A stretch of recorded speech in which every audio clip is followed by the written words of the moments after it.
कंठे च मुक्तावली गोपस्त्रीपरिवेशितो विजयते गोपालचूड़ामणि।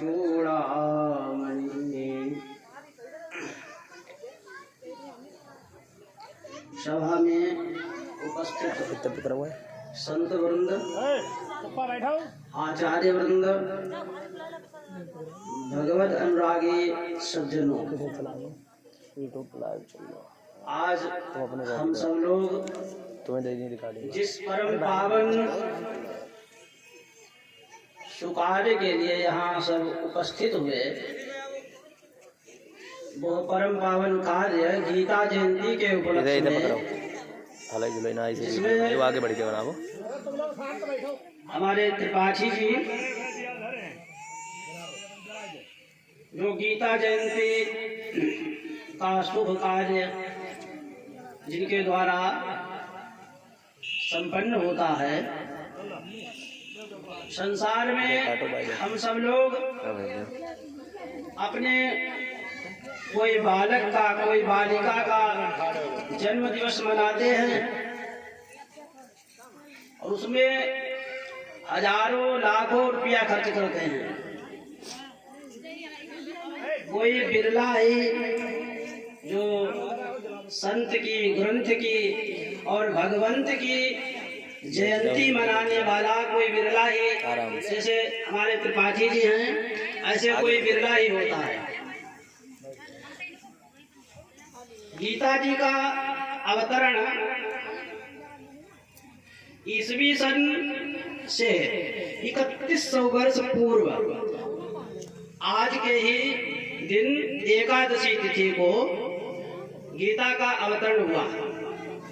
मतलब 5120वीं जयंती आज गीता जयंती है।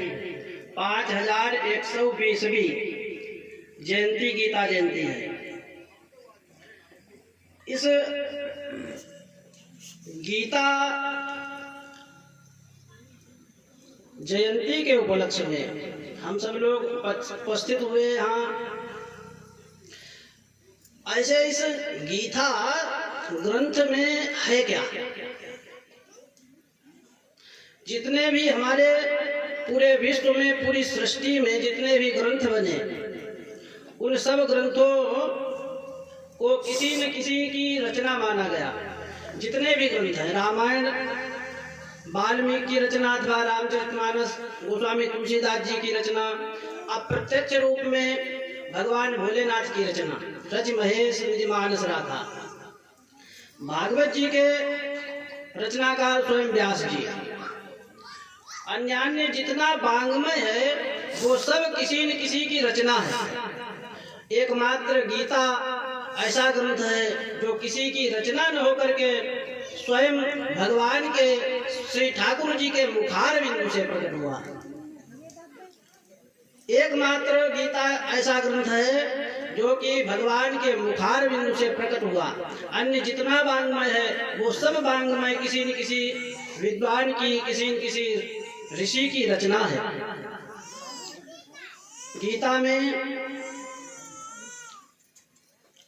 18 अध्याय, 700 श्लोक, 18 की संख्या हमारे सनातन धर्म में बहुत महत्वपूर्ण संख्या मानी जाती है।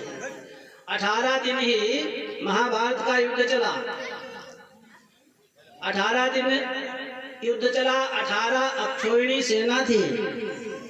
और यहाँ तक कि पांडवों का और कौरवों का 18 दिन युद्ध चला हो, ऐसा ही नहीं, राम और रावण का युद्ध भी 18 ही दिन चला वाल्मीकि रामायण के अंतर्गत।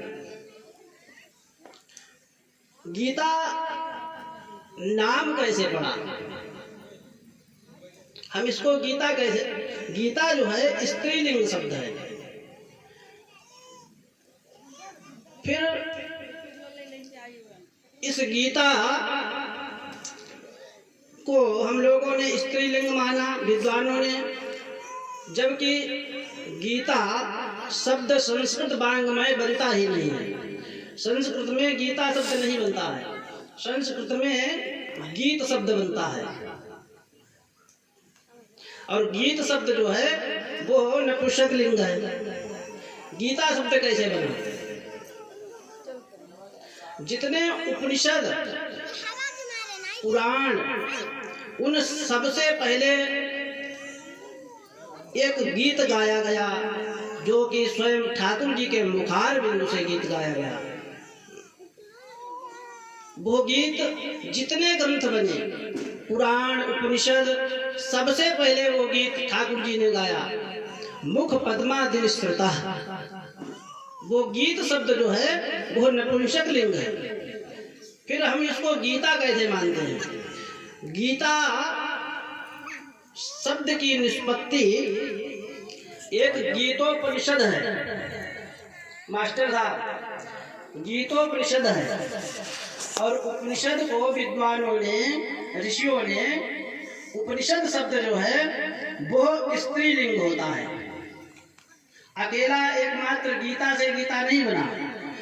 उस उपनिषद में गीता, पूरी की पूरी गीता स्पष्ट रखी हुई।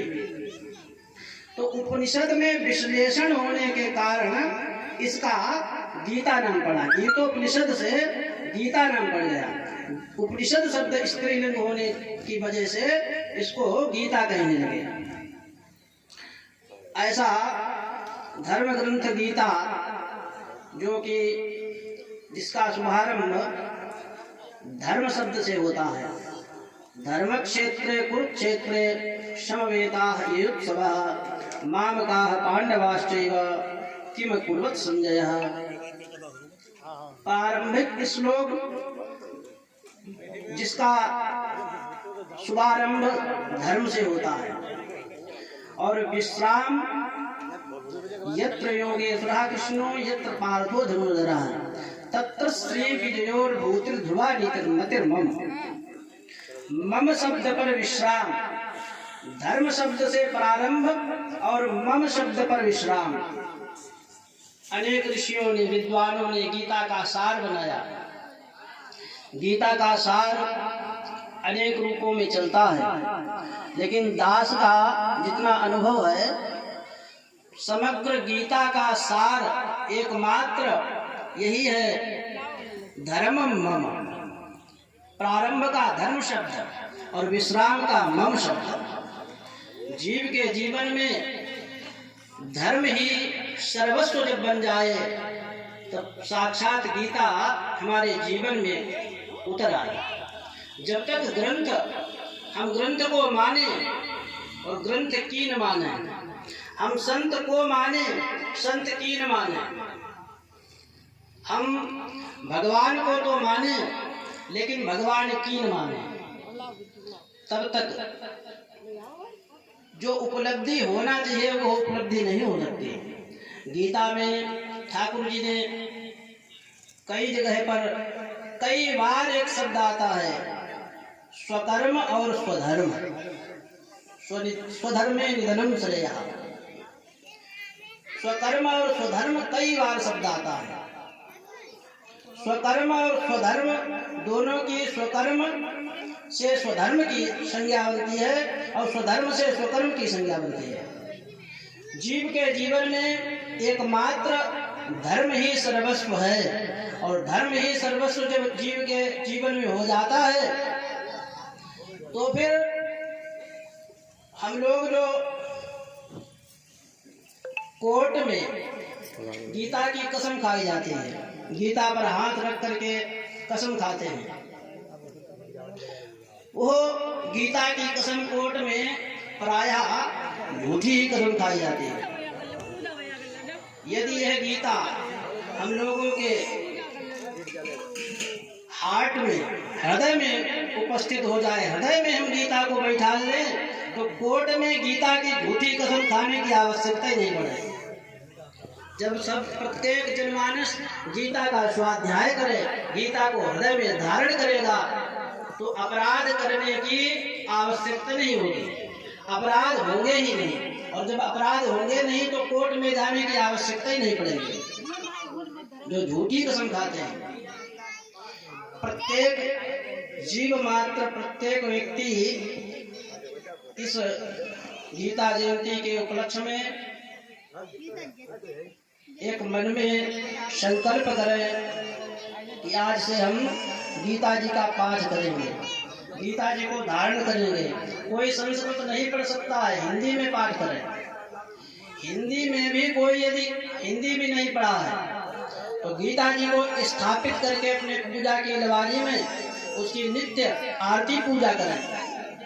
जो फल गीता जी का संस्कृत में पाठ करने से, जो फल हिंदी में पाठ करने से गीता जी के मिलता है, वही फल नित्य गीता जी का पूजन करने से मिलता है। पूरे सृष्टि में, पूरे संसार में ऐसा कोई ग्रंथ अभी तक नहीं बना, किसी ग्रंथ की निंदा स्तुति में इसको न जोड़ें। अभी तक ऐसा कोई ग्रंथ नहीं बना जो कि गीता जी के टक्कर का कोई ग्रंथ हो। ये बात इंग्लैंड के एक रिसर्च करता, एक इंग्लैंड का आध्यात्मिकता के ऊपर रिसर्च करने वाला, उसने कहा इंडिया का एक चरवाहा जिसने ऐसा ग्रंथ लिखा, संसार में अभी तक उस ग्रंथ की टक्कर का कोई ग्रंथ नहीं बना। इंग्लैंड का व्यक्ति कह रहा है। उसने गीता पढ़ी होगी हिंदी में। ये ऐसे ऐसे एक ग्वाला था और वो गौवे चराता था और उसने गीता लिखी, और वो भी धर्म क्षेत्र, रण क्षेत्र में जहाँ युद्ध हो रहा था वहां पर गीता का। और वो डंके की चोट पर कहता है, इंग्लैंड का रिसर्च करता, कि अभी तक गीता की टक्कर का कोई ग्रंथ नहीं बना। जब इंडिया के, मतलब इंडिया शब्द नहीं कहना चाहिए हमको, अब वो इंग्लैंड का था तो वो तो इंडिया ही कहेगा। इंडिया का बेपढ़ा लिखा व्यक्ति इतना ऊंचा ग्रंथ लिख सकता है तो वहां के पढ़े लिखे व्यक्तियों का क्या हाल होगा। गीता की टक्कर का अभी तक कोई ग्रंथ नहीं बना। गीता जी को हम अपने जीवन में आत्मसात करें, गीता जी की हम शरण ग्रहण करें, गीता का नित्य स्वाध्याय करें, गीता की नित्य पूजा करें, तो हमारे जीवन में हम जो चाहेंगे वह उपलब्धि हमें प्राप्त होगी। ऐसी संसार में कोई उपलब्धि है ही नहीं जो गीता, क्योंकि गीता स्वयं साक्षात भगवान के मुखार में उनसे प्रकट हुई। आज 5120वीं जयंती पर हम सब लोग संकल्प लें कि आज से हम गीता का पाठ करेंगे, पूजन करेंगे। इन्हीं शब्दों के साथ अपनी वाणी को विश्राम। श्री राम जय राम।